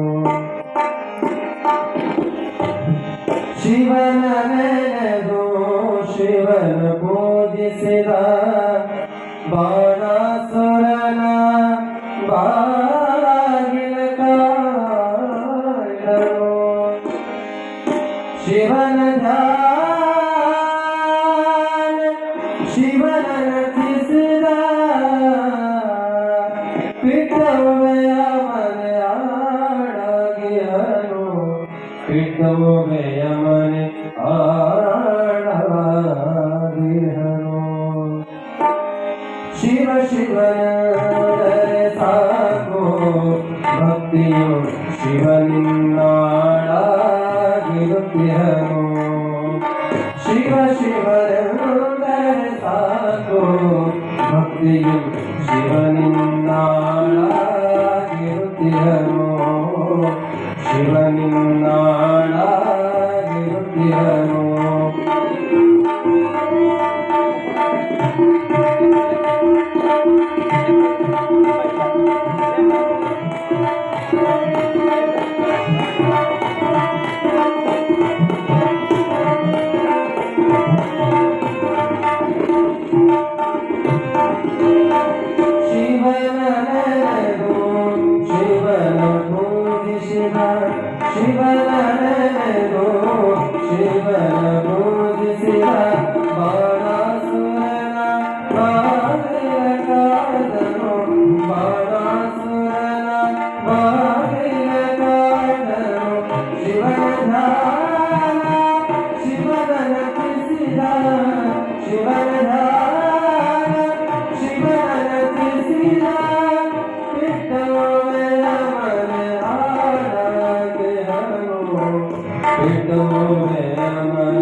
Namo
ಮನುಷ್ಯನ ಬದುಕು ಪ್ರತಿಯೊಬ್ಬರ ಜೀವನ ಸುಖಮಯವಾಗಿರ್ಬೇಕಾಗಿತ್ತಂದ್ರ, ಪ್ರತಿಯೊಬ್ಬರ ಸಂಸಾರ ಸುಖ ಆಗಿರ್ಬೇಕಾಗಿತ್ತಂದ್ರ ಇಬ್ಬರ ಮನಸ್ಸು ಒಂದಾಗಿದೆ. ಸತಿಪತಿಗಳು ಒಂದಾದ ಭಕ್ತಿ ಹಿತವಾಗಿರುವುದು ಶಿವನಿಗೆ, ಸತಿಪತಿಗಳು ಒಂದಾದ ಭಕ್ತಿ ಅಮೃತಗಳು ವಿಷಯದಂತೆ ಕಾಣ ರಾಮನಾಥ ಜೇಡರ ರಾಶಿಗಳನ್ನು ಬರೀತಾರೆ. ಎಂಥವರ ಭಕ್ತಿ ಭಗವಂತನಿಗೆ ಪ್ರೀತಿ ಅನಿಸ್ಕೊಳ್ತದೆ ಅಂದ್ರೆ ಸತಿಪತಿಗಳು ಇಬ್ಬರೂ ಒಂದಾಗಿ ಮಾಡುವಂತ ಭಕ್ತಿ. ಗಂಡ ಶಿವಲಿಂಗ ದೇವರ ಭಕ್ತ ಹೆಂಡತಿ ಮಾರಿ ಮಸನೆಯ ಭಕ್ತಿ. ಗಂಡ ಕೊಂಬುದು ಭಾಗವತ ಪ್ರಸಾದ, ಹೆಂಡತಿ ಕೊಂಬುದು ಸೂರ್ಯ ಮಾಂಸ. ಭಾಂಡ ಭಾಜನ ಶುದ್ಧ ಬಿಲ್ಲದವರ ಭಕ್ತಿ, ಹೆಂಡದ ಮಡಿಗೆಯ ಮೇಲೆ ತೊಳೆದಂತೆ ಕೂಡಲ ಸಂಗಮವಿಲ್ಲ. ಎಂಥವರ ಭಕ್ತಿ ಭಗವಂತನಿಗೆ ಪ್ರಿಯ ಅನಿಸ್ಕೊಳ್ತದೆ ಅಂದ್ರೆ ಇಬ್ಬರೂ ಒಂದಾಗಿ ಮಾಡೋದು. ಒಂದು ಗಂಡು ಒಂದು ಹೆಣ್ಣು, ಇವರಿಬ್ಬರೂ ಸೇರಿಕೊಂಡು ಏನು ಭಕ್ತಿಯನ್ನ ಮಾಡ್ತಾರಲ್ಲ ಪ್ರೀತಿಯಿಂದ, ಅಂತಹ ಭಕ್ತಿ ಭಗವಂತನಿಗೆ ಪ್ರಿಯ ಅನಿಸ್ಕೊಳ್ತದೆ. ಗಂಡ ಹೊರಟೆ ಹೋಗೋದು, ಹೆಂಡತಿ ಇನ್ನೊಂದು ಪೂಜೆ ಮಾಡೋದು ಮಾಡಿದ ಇದು ಅಮೃತದೊಳಗ ವಿಷಯದಲ್ಲಿ ಕಾಣ ರಾಮನಾಥ ಅಂತ ಹೇಳ್ತಾರೆ. ಅದಕ್ಕೆ ನಮ್ಮ ಭಾಗದೊಳಗೆ ಒಂದು ಬಹಳ ಚಲೋ ಇದೆ, ಎತ್ತು ಏರಿಗೆ ಪಾಣ ನೀರಿಗೆ ಅಂತೂ ಇದೆ ಅದಾವೆಲ್ಲ ಪ್ರಚಲಿತ ವರ್ಡ್ಗಳು. ಯಾಕಂದ್ರೆ ನಾನು ಈಗ ಬಂದು ಒಂದು ವರ್ಷ ಆಯ್ತು ಏರ್ಯಾಕ, ಹಂಗಾಗಿ ಹೊಸ ಹೊಸ ಶಬ್ದಗಳನ್ನು ಕಲಿಬೇಕಾಗಿದೆ. ಹೌದಲ್ಲ? ಗಂಡ ಒತ್ತಾಗಿ ಹೇಳದ, ಹೆಂಡತಿ ಒತ್ತಾಗಿ ಹೇಳದ, ಸಂಸಾರ ಸುಖವಾಗಿರಂಗಿಲ್ಲ. ಇಬ್ರು ಒಂದೇ ತರ ಹೋಗ್ಬೇಕು. ಈ ಹೆಂಗ ಬಂಡಿಗೆ ಎರಡು ಗಾಡಿ ಇರೋದಲ್ಲ, ಹಂಗೆ ಇಬ್ರು ಸಂಸಾರ ಬಂಡಿಗೆ ಗಂಡ ಒಂದು ಗಾಡಿ, ಹೆಂಡತಿ ಒಂದು ಗಾಡಿ, ಇಬ್ರು ಸಮಾನಾಗಿ ಹೋದ್ರ ಸಂಸಾರದ ಬಂಡಿ ಚಲೋ ಹೋಗ್ತಾ. ಆ ಬಂಡಿ ಚಲೋ ಹೋಗ್ಬೇಕಾಗಿದ್ರೆ ಹೆಂಗ ಅವೆರಡು ಗಾಡಿ ಮುಖ್ಯನೋ, ನಿಮ್ಮ ಪ್ರತಿಯೊಬ್ಬರ ಜೀವನ ಸಂಸಾರದ ನಮ್ಮ ಬಂಡಿ ಚಲೋ ಹೋಗ್ಬೇಕಂದ್ರ ಗಂಡ ಹೆಂಡತಿಯ ಮನಸ್ಸು ಅಷ್ಟೇ ಪವಿತ್ರವಾಗಿದ್ದಾಗ ಮಾತ್ರ ಸಂಸಾರದ ಬಂಡಿ ಸಾಗಲಿಕ್ಕೆ ಚಲೋ ಆಗುತ್ತೆ. ಗಂಡ ಹೆಂಡತಿ ಜೀವನದೊಳಗೆ ಹೆಂಗಿರ್ಬೇಕಂದ್ರೆ ನೀವು 63 ಆಗಿರ್ಬೇಕು, 36 ಆಗಕ್ಕೆ ಹೋಗ್ಬಾರ್ದು. 63 ಆಗಿರ್ಬೇಕು. ಏನಿಲ್ಲ 63 ಅಂದ್ರೆ 63 ಬರೋದು ನೋಡ್ರಿ ಮನ್ಯಾಗ ಹೋಗ್ಬೇಕು. 6 ಈ ಕಡೆ ಬರೀತೀವಿ, 3 ಹೀಗೆ ಬರೀತೀವಿ. 6 ಮುಖ 3 ನೋಡುತ್ತ, 3 ಮುಖ 6 ನೋಡುತ್ತ, ಅದ 36 ಬರೀ ಉಲ್ಟಾ 3 ಹೊತ್ತಾಯ್ತೆ 6 ಹೊತ್ತಾಯ್ತೆ. ಹೌದಲ್ಲ? ಅಂದ್ರೆ ಜೀವನದೊಳಗೆ ಗಂಡ ಹೆಂಡತಿ ಸಂಸಾರ ಹೆಂಗಿರ್ಬೇಕಂದ್ರೆ 63 ಆಗಿರ್ಬೇಕು. ಗಂಡನ ಆಸೆ ಆಮಿಷಗಳನ್ನು ಹೆಂಡತಿ ತೀರಿಸ್ಬೇಕು, ಹೆಂಡತಿಯ ಬಯಕೆಗಳನ್ನು ಗಂಡ ತೀರಿಸ್ಬೇಕು. ಅವಳನ್ನ ಇವನು ಪ್ರೀತಿ ಮಾಡಬೇಕು, ಇವಳನ್ನ ಅವನು ಪ್ರೀತಿ ಮಾಡಬೇಕು. ಹಿಂಗಿದ್ದಾಗ ಮಾತ್ರ ಸಂಸಾರ ನಡೆಯಲಿಕ್ಕೆ ಸಾಧ್ಯ ಆಗುತ್ತೆ. ಸಂಸಾರದೊಳಗ ಬಹಳ ಮುಖ್ಯವಾಗಿರ್ತಕ್ಕಂಥ ವಿಷಯ ಅಂದ್ರೆ ನದಿ ದಾಟಬೇಕಾಗಿತ್ತಂದ್ರೆ ದೋಣಿಗೆ ತೂತಿರಬಾರ್ದು ಅಂತ. ನದಿ ದಾಟಬೇಕಾಗಿದ್ರ ದೋಣಿಗೆ ತೂತಿರಬಾರ್ದು ಅಂತ. ಸಂಸಾರ ಜಯಿಸಬೇಕಾಗಿತ್ತಂದ್ರ ಸಂಸಾರದೊಳಗೆ ಸಂಶಯ ಇರಬಾರ್ದು ಅಂತ. ಇಲ್ಲಿ ನದಿ ದಾಟುವಂತ ದೋಣಿಗೆ ತೂತು ಬಿತ್ತಾಗ ನೀರು ಹೋಗಿ ಹೋಗಿ ದೋಣಿ ನಡುವೊಳಗ ಮುಳುಗಿ ಬಿಡುತ್ತ. ಸಂಸಾರ ಜಯಿಸಬೇಕಾಗಿತ್ತಂದ್ರ ಇಬ್ಬರ ದಾಂಪತ್ಯದೊಳಗ ಸಂಶಯ ಇರಬಾರ್ದು ಅಂತ. ಸಂಶಯ ಹುಡುಸು ಮಂದಿ ಬಾಳಿದ ಜೀವನದೊಳಗ ನೀವು ಚಲೋತ್ನಿ ಬೆಳಕೊಂತ ಹೋಗ್ರಿ ಹೆಂಗ ಮಾಡಿ ಕೆಲಸ ಬಂದಿದೆ ಸಮಾಜ. ಒಂದು ಗಂಡ ಹೆಂಡತಿ ಚಲೋತ್ನಿ ಬದಲಾಗತ್ತಾರ ಸಹಿಸಂಗಿಲ್ಲ ನಮ್ಮ ಮಂದಿ. ಒಬ್ಬ ಚಲೋ ಮನೆ ಕಟ್ಟೋದು ಸಹಿಸಂಗಿಲ್ಲ. ಹೌದಲ್ಲ? ನೀವು ಶ್ರಮ ಪಟ್ಟು ನಿಮ್ಮ ಕೈಲಾದಂತ ಬೆವರನ್ನ ಸುರಿಸಿ ಮನೆ ಕಟ್ಟಿರ್ತೀರಿ. ಹೆಂಗ ಮಾಡಿ ಎರಡ ಮನೆ ಕಟ್ಟಬೇಕಂತ ನೀವು ಕಟ್ಟಿರ್ತೀರಿ. ಮಕ್ಕಳಿದ್ದರು ಹೊಟ್ಟೆ ಕಿಚ್ಚಿ ತಲಮಾಟ ಆಗಿಲ್ಲ. ಅವ್ರು ಏನ್ ಮಾಡ್ತಾರ, ಮುಂಜಾನೆ 7:10 ನೀವು ಚಲೋ ಮನೆ ಕಟ್ಟಿ ಮಕ್ಕೊಂಡಿರ್ತೀರಿ. ನೀವು 7 ಒಂದು ಲಿಮಿಟ್ ಹೋಗಿರ್ತಾರ ಮನೆ. ಹೌದಾ? ಒಂದ್ ಲಿಮಿಟ್ ಸುಮ್ಮನೆ ಹೋಗಿರ್ತಾರ ಅವ್ರು. ಆ ಲಿಮಿಟ್ ನೋಡಿ ಹೊಟ್ಟೆ ಸತ್ತು ಮಂದಿ ಜಾಗ ಐತೆ ನಮ್ಮ ಊರಾಗ. ಹೌದಾ? ಆ ಲಿಮಿಟ್ ಹೋಗಿರ್ತಾರೆ ಸೀದಾ ಮಟ್ಟ ಕೊಡಿರೋರು ನಮ್ಮ ಹತ್ರ. ಅಜ್ಜರ ರಾತ್ರಿ ಎಲ್ಲ ಬರೋಬರಿತ್ತು, ಮುಂಜಾನೆ ನೋಡು ಒಂದು ಲಿಮಿಟ್ ಬಂದೈತೆ ನೋಡ್ರಿ. ನಾನು ಏನ್ ಕಳಿಸ್ರಿ ಪುಣ್ಯಾತ್ಮ, ₹3 ಮನೆ ಉಳಿತಂತ ವಿಚಾರ ಮಾಡಿ ₹3 ಉಳಿತಂತ ತಿಳ್ಕೊ. ಯಾಕಂದ್ರ ಮತ್ತೆ ₹3 ಕೊಟ್ಟು ಲಿಮಿಟ್ ತಂದು ಹಾಕಿದ್ದು ಹುಕ್ಸಿಟ್ಟು ಲಿಮಿಟ್ ಬಂದಿದ್ದ ಹಂಗ ಯಾಕೆ ನಮ್ಗೆ ಹೆಚ್ಕೊಂಡು ಸರ್ಬಾರ್ ಮಾಡ್ಕೊಂಡು ಗಂಡ ಹಾಕಿ ಕುಡಿದ್ರೆ ಜೀವನ ಚಲೋ ಇರುತ್ತೆ ಅಂತ ಹೇಳಿ ಕಳಿಸ್ತೀನಿ. ಹೌದಲ್ಲ? ಲಿಮಿಟ್ ಒಂದು ಲಿಮಿಟ್ ಇಷ್ಟು ಕೆಲಸ ಮಾಡ್ತಿತ್ತು ಮನುಷ್ಯ ದುಡಿಬೇಕು ಯಾಕ? ಒಂದು ತಾಯಿ ಕೊಟ್ಟರೆ ಇಷ್ಟು ಕೆಲಸ ಮಾಡುತ್ತಿದ್ರು ನಾವೆಲ್ಲ ಶ್ರಮ ಪಡೋದಕ್ಕೆ ಯಾಕ? ನಾನು ಒಂದು ಲಿಮಿಟ್ ತಗೊಂಡಿದ್ದೆ, ನಾನು ಒಂದು ತಾಯಿ ತಗೊಂಡು ಹಾಕ್ತಿದ್ದೆ. ಆದ್ರೆ ಅದು ತಪ್ಪು ಅಂತ ಹೇಳಂಗಿಲ್ಲ. ಅದ್ರ ಮೇಲೆ ಅವಲಂಬನೆ ಆಗ್ಬಾರ್ದು ಜೀವನ ಅನ್ನೋದನ್ನ ಹೇಳಾಕತ್ತೀವಿ. ಅದೊಂದು ನಂಬಿಕೆ. ಅದ್ರ ಕಡೆಯಿಂದ ಏನೋ ಕಲ್ಪಿಸ್ಕೊಂಡ್ರೆ ಒಂದು ಸಮಾಧಾನ ಇಷ್ಟ ಇರಬಹುದು. ಅದರಿಂದನೇ ಕೆಲಸ ಆಗುತ್ತೆ ಅಂದ್ರೆ ಬಹಳ ಕಷ್ಟ ಆಗುತ್ತೆ ಜೀವನದೊಳಗೆ. ನೀವು ನಿಮ್ಮ ತನದಿಂದ ಬದುಕಿದಾಗ ಮಾತ್ರ ಬದುಕಿಸಕ ಆಗುತ್ತ. ಒಂದು ಲಿಂಬೆಯನ್ನು ಒಂದು ಮಂತ್ರ ತಂತ್ರ ಕೆಲಸ ಮಾಡಂಗಿಲ್ಲ ಜೀವನದೊಳಗೆ.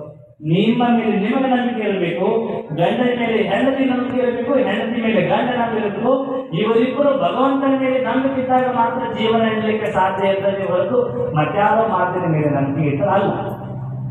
ಈ ಸಂಸಾರ ನಡೆಯುವಂತ ಸಂದರ್ಭದೊಳಗೆ ಕಷ್ಟಗಳು ಬರ್ತಾವು. ಆ ಕಷ್ಟಗಳು ಬಂದಾಗ ಅಳ್ಕೊಳ್ಳುವಂತ ಕುಂದ್ರಬಾರ್ದು. ನಮ್ಮ ಮಂದಿ ಇದನ್ನೇ ಮಾಡ್ತಾರ. ಕಷ್ಟಗಳು ಬಂದಾಗ ಅಳ್ಕೊಂತ ಕುಂದ್ರೆ ಜೀವನದೊಳಗೆ ಕಷ್ಟ ನಿವಾರಣೆ ಆಗಂಗಿಲ್ಲ. ನೀವು ಚಲೋತ್ನೆ ಬದುಕುವಾಗ ಎಷ್ಟೋ ಜನ ಕಲ್ಲುಗಿತಾರ, ನಿಂದನೆಯ ಮಾತುಗಳನ್ನ ಆಡ್ತಾರ. ಅವುಗಳನ್ನು ಸ್ವೀಕಾರ ಮಾಡಿ ಮುಂದೆ ಹೆಜ್ಜೆ ಹಾಕುವಂತ ಪ್ರಯತ್ನವನ್ನ ಮಾಡ್ರಿ. ಯಾರು ಸಮಾಜದೊಳಗೆ ದೊಡ್ಡವರಾಗ್ತಾರ ಅಂದ್ರ ಯಾರ ಮನೆಗೆ ನಿಂದನೆಯ ಕಲ್ಲುಗಳು ಬಿದ್ದಾವಲ್ಲ, ಯಾರ ಮನೆಗೆ ಕಲ್ಲು ಉಗಿದಿರ್ತಾರಲ್ಲ, ಆ ಕಲ್ಲುಗಳನ್ನು ತೆಗೆದುಕೊಂಡು ಬುನಾದಿಗೆ ಹಾಕಿ ಮನೆಯನ್ನ ಕಟ್ಟಿ ಯಾರು ಎದೆಕಟ್ಟಿಸಿ ನಿಂತಿರ್ತಾರ ಅವ್ರು ಈ ಸಮಾಜದೊಳಗೆ ದೊಡ್ಡವರಾಗ್ತಾರೆ ವಿನಃ ಆ ಕಲ್ಲು ಬಿದ್ದೈತೆ ಅಂತ ಅಲ್ಲಿ ಇಟ್ಕೊಂಡು ಅಳ್ಕೊಂತ ಮುಂದವನು ದೊಡ್ಡವರಾಗೋದಿಲ್ಲ ಸಮಾಜದೊಳಗ. ಸಂಸಾರ ಚಲೋ ಇರಬೇಕಿತ್ತಂದ್ರ ಇಬ್ಬರು ಒಂದಾಗಿ ಬದುಕುವುದನ್ನ ಕೇಳಿದ್ವಿ. ನೀವು ಚಲೋ ಇದ್ದಾಗ ಬೆಂಕಿ ಹಚ್ಚು ಮಂದಿ ಬಾಳ ಐತಿ ನಮ್ಮ ಜೀವನದೊಳಗ. ಒಳ್ಳೆಯ ಸಂಸಾರ ಚಲೋತ್ನಾಗ ಹೆಂಡತಿ ಮಕ್ಕಳು ನಿಮ್ಮಷ್ಟು ನೀವಿದ್ರಂದ್ರೂ ಬಿಡಂಗಿಲ್ಲ ನಮ್ಮ ಜನ. ಇವು ಕೋಳಿಗಳು ಒಳಗ ಬರಂಗಿಲ್ಲ, ಬರೀ ಮನ್ಯಾಗ ಇರ್ತಾವಂತ ಬೈತಾರ. ಇನ್ನು ಹೊರಗೆ ಬಂದು ಒಂದೆರಡು ಮಾತು ಮಾತಾಡ್ಕೊಂತ ಬರೀ ಹೇಳ್ತಾರ ನೋಡಿ ಒಂದು ಮನ್ಯಾಗಿಲ್ಲ ಇಲ್ವ. ಹೌದಲ್ಲ? ಎಷ್ಟು ಮಟ್ಟಿಗೆ ಇವತ್ತು ಜಗತ್ತು ಬದಲಾಗಿತ್ತಂದ್ರೆ ಗಣಮಕ್ಕಳೆಲ್ಲ ಒಳಗೆ ಕುಂತಾನೆ, ಹೆಣ್ಮಕ್ಳೆಲ್ಲ ಹೊರಗೆ ಬರಾಕಂತಾರ. ಹೌದಲ್ಲ?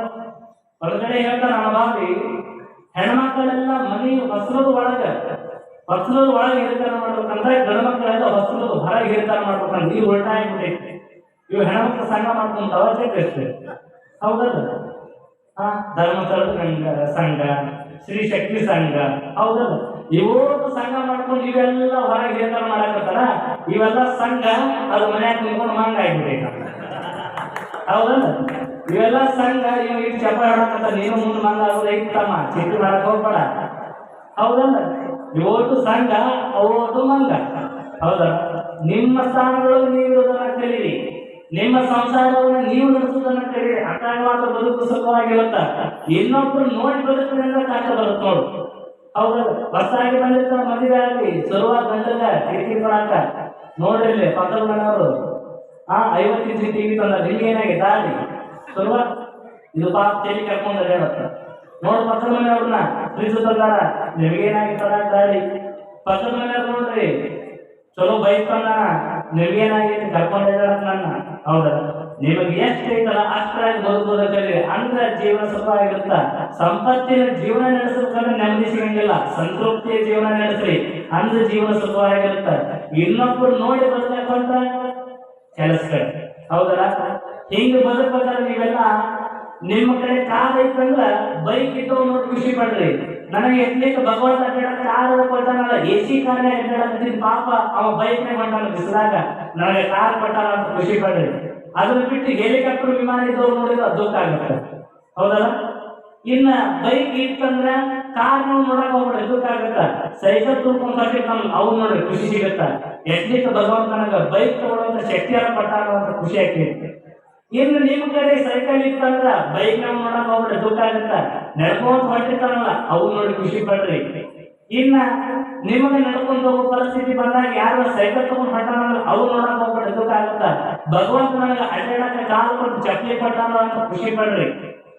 ಮುಂದ ನೀವು ಚಪ್ಪಲಿ ಹಾಕೊಂಡು ಅಡ್ಡಾಡುವಂತ ಸಂದರ್ಭದೊಳಗ, ಚಪ್ಪಲಿ ಬಿಟ್ಟು ಅಡ್ಡಾಡುವಂತ ಸಂದರ್ಭದೊಳಗ ಆ ಚಪ್ಪಲಿ ಹಾಕೊಂಡು ನೋಡಕ್ ಹೋಗ್ಬಾರ್ದ್ರಿ. ಎಷ್ಟೋ ಜನ ಚಪ್ಪಲಿ ಇಲ್ಲ ಅಂತ ಅಡ್ಡಾಡ್ತಿರ್ತಾರ ಪಾಪ. ಎಷ್ಟೋ ಜನ ಬೂಟ್ಗಳನ್ನು ಕೊಯ್ಕೊಂಡು ಆ ಏನು ಬಾಟ್ಲಿ ಇರ್ತಾವಲ್ಲ ನೀರಿನ ಬಾಟ್ಲಿ ಅದನ್ನು ಕೊಯ್ಕೊಂಡು ಹಾಕೊಂಡು ಬಂದಿ ನಮ್ಮೆಲ್ಲ ಅವ್ರು ಖುಷಿ ಪಡ್ರಿ. ನಮ್ಗೆ ಎಟ್ಲೀಸ್ಟ್ ಭಗವಂತ ಚಲೋ ಚಟ್ನಿ ತಗೊಳಕ್ಕೆಲ್ಲ ಬದುಕು ಕೊಟ್ಟಾರಲ್ಲ ಅಂತಂದು.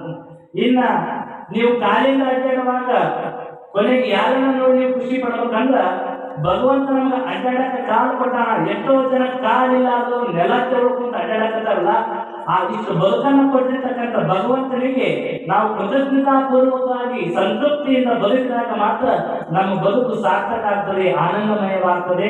ಅದನ್ನ ಬಿಟ್ಟು ಇನ್ನೊಬ್ಬರಿಗೆ ಕಂಪೇರ್ ಮಾಡಿ ಬದುಕಿದ್ರ ನಮ್ಗೆ ದುಃಖ ಆವರಿಸುತ್ತ ಅನ್ನೋದನ್ನ ನೀವೆಲ್ಲ ತಿಳ್ಕೊಳ್ಬೇಕು. ಹಾಗಾಗಿ ಮನುಷ್ಯನ ಜೀವನದೊಳಗ ಈ ಬೆಂಕಿ ಹಚ್ಚುವಂತ ಕೆಲಸಗಳು ಬಹಳ ಆಗಿರ್ತಾವ. ಒಂದು ಮನೆ ಚಲೋ ನಡೆಯಾಕಿದ್ರೆ ಹೆಂಗಾರ ಮಾಡಿ ಕೆಡಿಸ್ಬೇಕಂತಿರ್ತಾರ, ಒಬ್ರು ಚಲೋ ಬದುಕಾಕತ್ತಾರ ಹೆಂಗಾರ ಮಾಡಿ ಕಾಲು ಹೇಳಿಬೇಕಂತಿರ್ತಾರ. नॉन इस दुनिया में आग लगाने वाले बहुत है मगर बाग लगाने वाले नहीं है ಎಂದು ಬರೆದಾನ ಹಿರಿಯ ಕವಿ. ಈ ಪ್ರಪಂಚದೊಳಗೆ ಬೆಂಕಿ ಹಚ್ಚೋರು ಬಹಳ ಜನ ಅದಾರ. इस दुनिया में आग लगाने वाले बहुत है, ಈ ಪ್ರಪಂಚದೊಳಗೆ ಬೆಂಕಿ ಹಚ್ಚೋರು ಬಹಳ ಜನ ಅದಾರ. इस दुनिया में बाग लगाने वाले नहीं. ಅದ ಬೆಂಕಿ ಹಚ್ಚುವುದನ್ನು ಬಿಟ್ಟು ಒಂದು ಚಲೋ ಕೈತೋಟವನ್ನು ಮಾಡಿ ಚಲೋ ಗಿಡಗಳನ್ನು ನೆಟ್ಟು ಅಲ್ಲಿ ನೀರನ್ನ ಹಾಕಿ ಗಿಡಗಳನ್ನ ಬಿಡಿಸಿ ಪ್ರಕೃತಿಗೆ ಕೊಡುಗೆಯನ್ನ ಕೊಡುವುದು ಕಮ್ಮಿ ಅದರ. ನೀವು ಯಾರು ಹಂತ ಮಾಡಬೇಡ್ರಿ. ಒಂದು ಗಿಡದ ಪ್ರಕೃತಿಯನ್ನ ಕೊಡುವಂತವರು ನೀವೆಲ್ಲರೂ ಆಗ್ರಿ ಅನ್ನುವ ಮಾತನ್ನ ಈ ಪ್ರವಚನದ ಮೂಲಕ ತಮ್ಮೆಲ್ಲರಿಗೆ ತಿಳಿಸ್ತಾ, ಗಂಡ ಹೆಂಡತಿ ಬಹಳ ವರ್ಷದಿಂದ ಮಕ್ಕಳಾಗಿದ್ದಿಲ್ಲ. ಇಂತಹ ಸಂದರ್ಭದೊಳಗೆ ಜ್ಯೋತಿಷಿಗಾರನ ಹತ್ರ ಹೋದ್ರು. ಅವ್ರಿಗೆ ಜ್ಯೋತಿಷಿಗಾರನ ಹತ್ರ ಹೋಗಿ, ಯಪ್ಪ ಮದುವೆಯಾಗಿ 8 ವರ್ಷ ಆಯ್ತು ಮಕ್ಕಳಾಗಿಲ್ಲ ನೋಡ್ರಿ. ಜ್ಯೋತಿಷ ಇದ ನಮ್ದಲ್ಲಿ ಇದಾಗ್ಬಿಟ್ಟೆ, ಎಲ್ಲರೂ ಕಮರ್ಷಿಯಲ್ ಮಂದಿ ಹೌದಾ, ಪುಕ್ಷೆ ಹೇಳೋದ ಹೋಗ್ಬಿಟ್ಟೈತಿ. 7,000 ರೂಪಾಯಿ ಲೀಟ್ರು ಕೊಂಡೆ ಹಾಕಿದವ. ಶುಕ್ರ ಇಲ್ಲದನ, ಶನಿ ಅಲ್ಲದನ, ರಾಹು ಅಲ್ಲದನ, 2ನೇ ಮನೆಗೆ 7 ಅದರ, 8ನೇ ಮನೆಗೆ 9 ಅದರ, 4ನೇ ಮನೆಗೆ ಶ್ರೀರಾಮ್ ಶಾಸ್ತ್ರಿ ಅದನ, 6ನೇ ಮನೆಗೆ ಸಿದ್ದೇಶ್ ಅದನ, ಹಿಂಗೆಲ್ಲ ಹೇಳ್ಕೊಂತ ಹೋದು. ಅವಾಗ ಎಲ್ಲ ಕುಂಡೆ ಹಾಕಿದ ನೋಡಿ. ಆಮೇಲೆ ಅವ್ರು ಜ್ಯೋತಿಷಿಗಾರಂತ ಏನು ತಂಗಿ ಇನ್ನು 1 ವರ್ಷ ತೊಂಬರೊಳಗಾಗಿನ ನಿನಗೆ ಅವಳಿ ಜವಳಿ ಮಕ್ಕಳು ಹುಡ್ತಾವ, ಏನ್ ಚಿಂತೆ ಮಾಡ್ಬೇಡ, ಎಲ್ಲ ಜಾಸ್ತಿ ಬರೋಬರೀತಿ. ಅವಳಿ ಜವಳಿ ಹುಡ್ತಾವ, ಬಹಳ ಖುಷಿ ಆಯ್ತು. ಎಂತ ಮಕ್ಕಳು ಹುಡ್ತಾರೆ ನಿನ್ನ ಹೊಟ್ಟೆಯಾಗ ಅಂದ್ರ ಅವಳಿ ಜವಳಿ ಹುಡ್ತಾವು. ಮೊದಲನೇ ಹುಟ್ಟಿದ್ದು ಈ ರಾಷ್ಟ್ರದ PM ಅಕ್ಕನ, 2ನೇ ಹುಟ್ಟಿದ ಮಗು ಆ PA ಅಕ್ಕನ ಅಂತ ಹೇಳ್ಕೊಂಡು ಜ್ಯೋತಿಷಿಗಾರ. 1ನೇ ಮಗು ರಾಷ್ಟ್ರದ PM ಅಕ್ಕನ, 2ನೇದ್ದು ಆ ಪ್ರಧಾನಮಂತ್ರಿ PA ಅಕ್ಕನ ಅಂತ ಹೇಳಿ ಆಯ್ತು. ಖುಷಿ ಪಟ್ಟು ಹೋದ ಗಂಡ ಹೆಂಡತಿಗಳು. ಆ ಮಾತಿನಂಗೆ ಗರ್ಭಧಾರಣೆ ಮಾಡೇ ಬಿಟ್ಟಿವೆ ಹೆಣ್ಮಗಳು. ಮಾಡಿ 6 ತಿಂಗಳು ಹೋಯ್ತು, 9 ತಿಂಗಳು ಹೋಯ್ತು. 9 ತಿಂಗಳಿಗೆ ಏನಾಗ್ಬೇಕು, ಪ್ರಸವ ಹೆರಿಗೆ ಆಗ್ಬೇಕಲ್ಲ, ಆಗ್ಬೇಕು. ಆಗಲೇ ಇಲ್ಲ, ಸಂಶಯ ಶುರುವಾಯ್ತು. ಜ್ಯೋತಿಷಿಗಾರ ಏನೋ 2 ಕೇಳಿದ 9 ತಿಂಗಳಾಯ್ತು, ಹೆರಿಗೆ ಆಗವಲ್ತಂದು ಸೀದಾ ಮತ್ತು ಹೋದ್ರು ಜ್ಯೋತಿಷಿಗಾರ ಹತ್ರ. ಅದಕ್ಕಿಂತ ಮೊದಲು ವಿಚಾರ ಮಾಡಿದ್ರು, 9 ತಿಂಗಳಾಗಿತ್ತು, ಈಗ ಇನ್ನೊಂದು ತಿಂಗಳು ಬಿಟ್ಟು ನೋಡೋನ್ ತಡಿ ಅಂತ ಬಿಟ್ಟು 10 ತಿಂಗಳಾಯ್ತು. 11ಕ್ಕೆ ಹೋಯ್ತು ದಿನ, ಅವಾಗ ಹೆರಿಗೆ ಅವಾಗ್ನೂ ಆಗ್ಲಿಲ್ಲ. 12ಕ್ಕೆ ಹೋಯ್ತು, ಅವಾಗ್ನೂ ಹೆರಿಗೆ ಆಗ್ಲೇ ಇಲ್ಲ. ಹೆರಿಗೆ ಹಾಕ್ಬಿಟ್ಟು ಇಬ್ಬರಿಗೂ ಇವ್ ಹೆಂತ ಜ್ಯೋತಿಷಿಗಾರ ಸೀದಾ ಮಾತ್ರ ಹೋದು. ಏನೋ ಪುಣ್ಯಾತ್ಮ ಏನೋ ಹೇಳಿ ಕಳಿಸಿ ಅವು ಗಟ್ಟೆ ಹಾಕಿದ್ವು, ಹೊರಗೆ ಬರೋದು ಎಂತ ಜ್ಯೋತಿಷಿನಿಂದ ಅಂದ್ರು. ಅವಾಗ ಮತ್ತೆ ಕೊಂಡೆ ಹಾಕಿದ. ಕೊಂಡೆ ಹಾಕಿ ಅವಾಗ ಹೇಳಿದ ಜ್ಯೋತಿಷಿಗಾರ, ತಂಗಿ ಒಂದು ದೊಡ್ಡ ಘಾತ ಆಗಿಬಿಟ್ಟೈತಿ, ಸಮಸ್ಯೆ ಆಗ್ಬಿಟ್ಟೈತಿ. ಅವಳಿ ಮಕ್ಕಳು ಅದಾವ ಕಡೆ ಹೇಳಿದ್ಯ, ಮುಂದೆ ಹುಟ್ಟಿದ್ ಏನಾಗುತ್ತಾ, ಪ್ರಧಾನಮಂತ್ರಿ ಆಗತ್ತ. ಸೆಕೆಂಡ್ ಹುಟ್ಟಿದ್ದು ಅವ್ರು PA ಆಗತ್ತಂತ ಹೇಳಿದ್ದಲ್ಲ. ಅವ್ 2 ಕೇಳಿಸ್ಕೊಂಡು ಇವನು ಹೊರಗೆ ಬಿಟ್ಟು ಇವ ಪ್ರಧಾನಮಂತ್ರಿ ಆಗ್ತಾರೆ, ಇವನ್ ಕೈ ಕಾಲ ಹಾಕ್ಬೇಕು ನಾನು ಅಂತಂದು ಅವನ ಕಾಲ ಹಿಡಿದು ಇವನ್ ಜಾಗ ಹಾಕತ್ತಾನ, ಇವನ್ ಕಾಲ ಅವನ ಜಾಗ ಹಾಕತ್ತಾನ ಅಂತ ಹೇಳ್ತಾರ ತಾವ. ಇವನ್ ಹೊರಗೆ ಬಿಟ್ಟಲ್ಲ ಪ್ರಧಾನಮಂತ್ರಿ ಆಗೋದು, ಅದಕ್ಕೆ ಅವ್ನು ಹಿಡಿದು ಇವ ಜಾಗ್ತಾರ, ಇವನ್ ಹಿಡಿದು ಅವ ಜಾಗ ಹಾಕತ್ತಾನ ಅಂತಂದು ಹೇಳಿದಂತ. ಯಾಕೆ ಹೇಳಾಕೈತಿ ಅಂದ್ರೆ ನಿಮ್ಮ ಜೀವನ ಸುಖವಾಗಿ ನಡೆಯುವಂತ ಸಂದರ್ಭದೊಳಗ ಕಾಲು ಹಿಡಿದು ಜಗ್ಗು ಮಂದಿ ಬಾಳ ಐತಿ. ಇಂತಹ ಸಂದಿಗ್ಧದ ಪರಿಸ್ಥಿತಿ ಒಳಗ ಕಾಲಿನಲ್ಲಿ ಜಗ್ಗಿ ಬೀಳಿಸುವಂತ ಸಂದರ್ಭದೊಳಗ ನಮ್ಮೆಲ್ಲರನ್ನ ಕೈ ಹಿಡಿದಂತೂ ಎತ್ತುವಂತ ಶಕ್ತಿ ಅದು ಜಗದ್ಗುರು ಕೊಟ್ಟೂರು ಸ್ವಾಮಿ ಮಠಕ್ಕ ಐತೆ ಎನ್ನುವುದನ್ನು ನೀವೆಲ್ಲ ತಿಳ್ಕೊಳ್ಬೇಕು. ಹಾಗಾಗಿ ನಿಮ್ಮೆಲ್ಲರ ಜೀವನ ಸುಖಮಯವಾಗಿರಬೇಕಂದ್ರೆ ಇನ್ನೊಬ್ಬರಿಗೆ ಹೋಲಿಸಿ ಬದುಕುವುದನ್ನು ಕಲಿಬಾರ್ರಿ. ಹಾಸಿಗೆ ಇದ್ದಷ್ಟು ಇಲ್ಲಾದ್ರೂ ಚೆನ್ನಾಗಿ ಹೋಗ್ಬಾರ್ದು ದಯವಿಟ್ಟು. ಮತ್ತ ಅದ ಹೇಳ್ಬಾ ಅಂತಂದ್ರು ಎಷ್ಟು ಐತಲ್ಲ ಅದ್ರೊಳಗೆ ಬದುಕುವುದನ್ನ ಕಲಿಬೇಕು. ಅಂದಾಗ ಮಾತ್ರ ಬದುಕು ಸುಖಮಯವಾಗಿ ಸಾಗ್ತದೆ ಅನ್ನುವ ವಿಚಾರವನ್ನ ನಿಮಗೆಲ್ಲ ತಿಳಿಸ್ತಾ ಒಂದು ಸಂಸ್ಕಾರವಂತರಾಗಿ ಬದುಕ್ರಿ, ಒಂದು ಅನ್ಯೋನ್ಯತೆಯಿಂದ ಬದುಕ್ರಿ. ಗಂಡನ್ನ ಹೆಂಡತಿ ಅರ್ಥ ಮಾಡ್ಕೊಳ್ಬೇಕು, ಹೆಂಡತಿಯನ್ನ ಗಂಡ ಅರ್ಥ ಮಾಡ್ಕೊಳ್ಬೇಕು, ಇವರಿಬ್ಬರನ್ನ ಮಕ್ಕಳು ಅರ್ಥ ಮಾಡ್ಕೊಳ್ಬೇಕು. ಆ ಮಕ್ಕಳ ಆಸೆ ಆಮಿಷೆಗಳನ್ನ ತಂದೆ ತಾಯಿಯಾದಂಥವ್ರು ಅರ್ಥ ಮಾಡ್ಕೊಂಡು ಬದುಕಿದಾಗ ಮಾತ್ರ ನಿಮ್ಮೆಲ್ಲರ ಬದುಕು ಸುಖಮಯವಾಗಿರುತ್ತದೆ. ಏನಾ ಕಷ್ಟಗಳ ಬಗ್ಗೆ ಯಾರನ್ನು ಹೇಳ್ಕೊಳಕ್ ಹೋಗ್ಬೇಡಿಲ್ಲ. ಮನೆಯೊಳಗ ಏನಾ ಕಷ್ಟ ಬರಲಿ, ಗಂಡ ಒಂದ್ ಏನ್ ಬೆಳಿಲಿ, ಏನ ಗಂಡ ಕುಳಿದ್ಬರ್ಲಿ, ಒಪ್ಕೊಳ್ಳೋದನ್ನ ಕಲಿಬೇಕು. ನಮ್ಮ ಮನೆಗೆ ಒಪ್ಪೋದ ತಯಾರಿಲ್ಲ. ಕಾಡು ಹೆಂಡತಿ ಸಿಕ್ಕ್ರ ಒಪ್ಬೋದು, ಹೌದು, ಕಾಡು ಹೆಂಡತಿ ಸಿಕ್ಕ್ರ ಒಪ್ಕೋ, ಕುಡಿ ಗಂಡ ಸಿಕ್ಕ ಒಪ್ಕೋ. ಅದ್ರ ಬಿಟ್ಟು ಇನ್ನೊಬ್ರು ಮುಂದೆ ಹೇಳಿದ್ರೆ ಏನಾಗತ್ತೆ ಗೊತ್ತದ? ಸಮಾಜದಾಗ ನೀವು ಹೇಳುವಾಗ ಬಹಳ ಚಂದ ಕೇಳ್ತೀವಿ. ನಮ್ಮ ಮಂದಿ ಗಲ್ಲ ಬಡ್ಕೊಂತಾವ, ಇಷ್ಟು ಕಷ್ಟ ಅದನ್ನು ತಂಗಿ ಪಾಪ ಹಿಂಗಾಗ್ಬಾರ್ದಿತ್ತು. ನೀವು ಸ್ವಲ್ಪ ಕಡಿಮೆ ಆಗ್ಲಿ, ಅವ್ನ ಬರೋದಿಲ್ಲ ಆಟ ಆಗಿದ್ದ ಅಂತ, ಹೌದು. ಮನೆ ಜಗಳ ಆಗ್ಲಿ, ಇವೆಲ್ಲ ನಿಮಗೆ ಹೆಂಗ್ ಗೊತ್ತ್ರಿ ಅಂದ್ರೆ ನಮ್ಮ ಮಕ್ಳು ಇವಾಗ ಕೇಸ್ ಬರ್ತಿರ್ತಾವ. ಮುಂಚೆ ದಿವಸ ತನಕ ಗಂಡ ಮಾಡದ, ಗಂಡ ಕುಡಿದು ಬಂದ, ಹೆಂಡತಿ ಓಡಿ ಹೋದ್ಲು, ಬರೀ ಇವ ಇರ್ತಾವ. ಇದನ್ನ ಕೇಳಿ ಅನಿಸ್ಬಿಟ್ಟೆ ನನಗೆ ಇಲ್ಲಿ ಮನೆ ಇದ ಅಂತದ್ದು. ಆದ್ರೆ ನಮ್ಮ ಶಾಸ್ತ್ರಿಗಳು ಬಹಳ ಕಾತೋರ್ದೊಳಗದ. ಅವ್ರ ಮುಂದೆ ಮದುವೆ ಆಗಲ್ಲ, ಸಿನೇಶ್ ಮದುವೆ ಆಯ್ತಾನ ಇಲ್ಲನ ಮುಂದೆ ಗೊತ್ತಾಗುತ್ತೆ ನಾವು ಹೌದಲ್ಲ. ಹಿಂಗ ಆಗಿರ್ತಾವಲ್ಲ, ಇಬ್ರು ಜಗಳ ಆಗಿರ್ತಾವು. ಆದ್ರೆ ಯಾರೋ ಮುಂದೆ ಹೇಳ್ಕೊಳ್ಳೋಂಥ ಪ್ರಯತ್ನ ನಾನು ಮಾಡಿ ನಿಮ್ಮಷ್ಟಕ್ಕೆ ನೀವು ಅದನ್ನು ಸರಿಪಡಿಸ್ಕೊಳ್ರಿ. ಎಷ್ಟ ಕಷ್ಟ ಬರಲಿ, ಗಂಡನ ಮನೆಯ ಮಾನ ಮರ್ಯಾದೆ ಹೆಣ್ಣಿನ ಕೈಯೊಳಗೆ ಶಾಸ್ತ್ರಗಳು. ಅದಕ್ಕ ಒಂದ್ ಕಡೆ ಬರೀತಾರ ಅನ್ನವಾಗಿ, ಈಗ ಹೆಂಡ ಮಗಳು ಹೋಗುವಾಗ ತವ್ರ ಮನೆಯಿಂದ ಗಂಡನ ಮನೆಗೆ ಹೋಗುವಾಗ ಹೆಸರು ಮಾಡಿ ಕಳಿಸ್ತಾರ. ತಂಗಿ ಕಣ್ಣಾಗ ನೀರ ಒಂಟೀರಿ ಬಿಟ್ಟ ತವರ ತವರ, ಒಂಟೀರಿ ಬಿಟ್ಟ ತವರ ತವರ, ತಗಿದಾಡ ತಂಗಿ ಕಣ್ಣಾಗ ನೀರ, ತಗಿದಾಡ ತಂಗಿ ಕಣ್ಣಾಗ ನೀರ, ಒಂಟೀರಿ ಬಿಟ್ಟ ತವರ ತವರ, ಒಂಟೀರಿ ಬಿಟ್ಟ ತವರ ತವರ.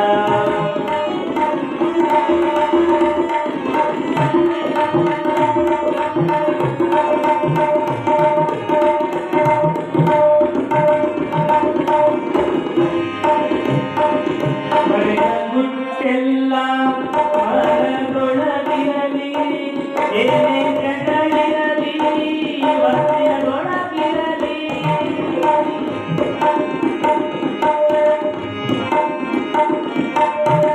ಮರದ ಗುಟ್ಟೆಲ್ಲ ಮರದೊಳಗಿರಲಿ, ಏನೇ ಕೆಡಲಿರಲಿ, ವಸ್ತಿನೊಳಗಿರಲಿ, ಗಂಡ ಮನೆಯ ಮಾರಿಯಾದ ಹೆಣ್ಣಿನ ಕೈಯಾಗ, ಗಂಡ ಮನೆಯ ಮಾರಿಯಾದ ಹೆಣ್ಣಿನ ಕೈಯಾಗ, ತಾಳಿ ಎಂಬುದು ಗಂಡ್ಯಾದಂಗ ಕಾಳದೆತ್ತವ್ವ, ತಂಗಿ ಕಾಳದೆತ್ತವ್ವ, ಕೈದಾಡ ತಂಗಿ ಕಣ್ಣಾಗ ನೀರ, ಒಂಟೀರಿ ಬಿಟ್ಟ ತವರ ತವರ, ಒಂಟೀರಿ ಬಿಟ್ಟ ತವರ ತವರ, ಒಂಟೀರಿ ಬಿಟ್ಟ ತವರ ತವರ.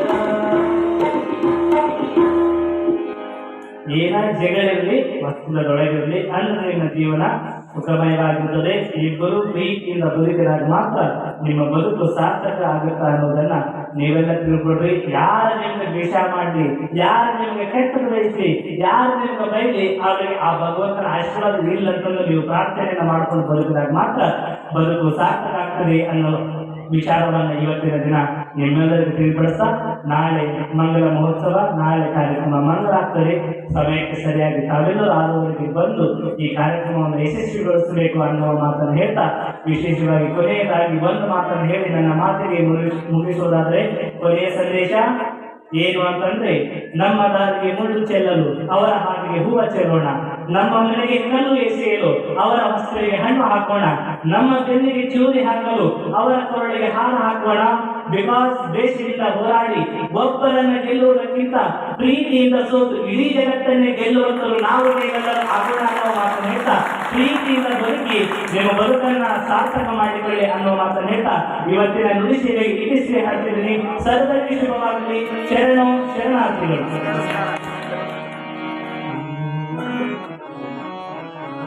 ಶ್ರೀಕುಮಾರ ಶ್ರೀಕುಮಾರ ಶ್ರೀಕುಮಾರ ಮಂಗಲಂ ಸಮಾಜಯೋಗಿ ಭಾರತಿ ಮಹಾಭೋಗಿ ಮಂಗಲಂ. ಶ್ರೀಕುಮಾರ ಶ್ರೀಕುಮಾರ ಶ್ರೀಕುಮಾರ ಮಂಗಲಂ ಸಮಾಜಯೋಗಿ ಭಾರತಿ ಮಹಾಭೋಗಿ ಮಂಗಲಂ.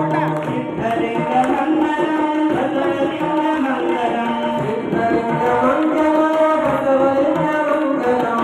ಇದರಿಯತಿಗೆ ಮಂಗಲಂ ಹಾವೇರೀಶ ಮಂಗಲಂ. ಇದರಿಯತಿಗೆ ಮಂಗಲಂ ಹಾವೇರೀಶ ಮಂಗಲಂ.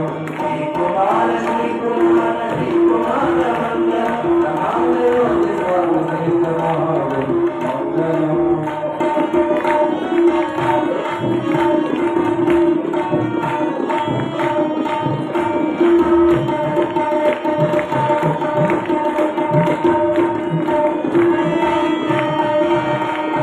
ಜಯ ಸಿದ್ಧ ಮಂಗಲಂ ಮಲ್ಹಾರ ಮಂಗಲಂ.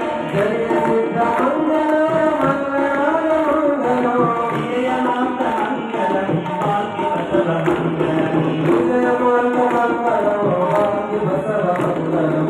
ಶ್ರೀಕುಮಾರ ಶ್ರೀಕುಮಾರ ಶ್ರೀಕುಮಾರ ಮಂಗಲಂ ಸಮಾಜಯೋಗಿ ಭಾರತಿ ಮಹಾಭೋಗಿ ಮಂಗಲಂ.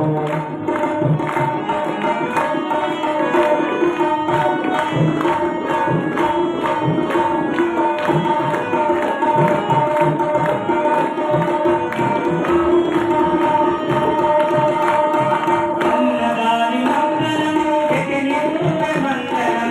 ಅನ್ನದಾನಿ ಮಂಗಲಂ ಜಗನ್ಮೂಲ ಮಂಗಲಂ. ಪಂಚಾಕ್ಷರಿ ಮಂಗಲಂ ಪುಟ್ಟರಾಜ ಮಂಗಲಂ. ಪಂಚಾಕ್ಷರಿ ಮಂಗಲಂ ಪುಟ್ಟರಾಜ ಮಂಗಲಂ. ಶ್ರೀಕುಮಾರ ಶ್ರೀಕುಮಾರ ಶ್ರೀಕುಮಾರ ಮಂಗಲಂ ಸಮಾಜಯೋಗಿ ಸ್ವಾಮಿ ಶ್ರೇಷ್ಠ ಮಹಾಭೋಗಿ ಮಂಗಲಂ.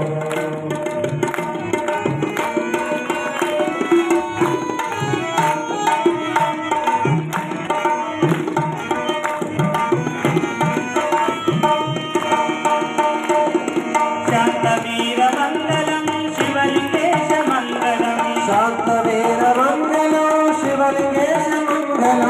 ಶಾಂತವೀರ ಮಂಗಲಂ ಶಿವಲಿಂಗೇಶ ಮಂಗಲಂ. ಶಾಂತವೀರ ಮಂಗಲಂ ಶಿವಲಿಂಗೇಶ ಮಂಗಲಂ. ಲಿಂಗರಾಜ ಮಂಗಲಂ ದಾನೇಶ ವಿರುದ್ಧ ಮಂಗಲಂ. ಲಿಂಗರಾಜ ಮಂಗಲಂ ದಾನೇಶ ವಿರುದ್ಧ ಮಂಗಲಂ.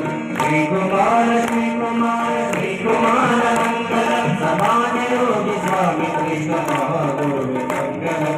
ಮಹಾಗುರು ಮಂಗಲಂ ಮಹಾಗುರು